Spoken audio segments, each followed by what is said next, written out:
With exams over, it's time to party hard, but not seemingly with a sold-out Rubik's.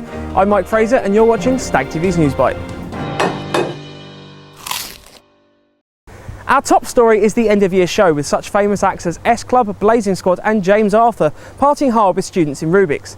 However, with all the hard work and time that's gone into making these events arguably some of the biggest and best on campus, we were a little surprised to find out that not all of the nights had sold out. We went and chatted to the Student Union President Dave Halls for his take on to why that was.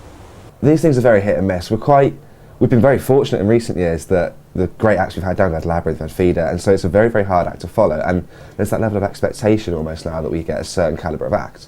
I'm not saying the acts we've got are bad by any means, but in terms of comparing to previous years, people perhaps may not think it's as good.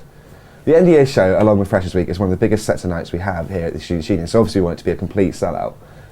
Yes, it hasn't completely sold out, but that won't necessarily impact on the fun people have in the Union. It's a bit empty, you might have more time to get to the bar, for example.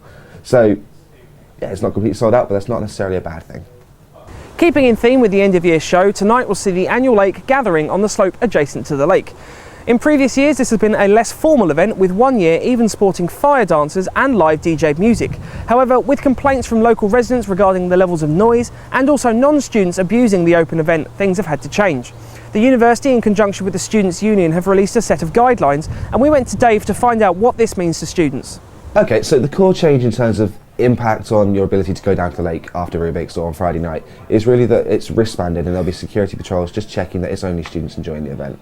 So down at the lake this evening there'll be a number of services on offer. There'll be first aiders, there'll be lighting so you can actually see things, there'll be a hot food van and portaloos.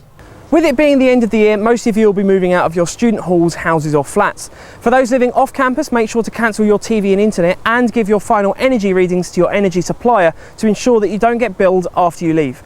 That's it from this week's Newsbite. From all of us at the Newsbite team, we wish you a fantastic summer. I've been Mike Fraser and you've been watching StagTV.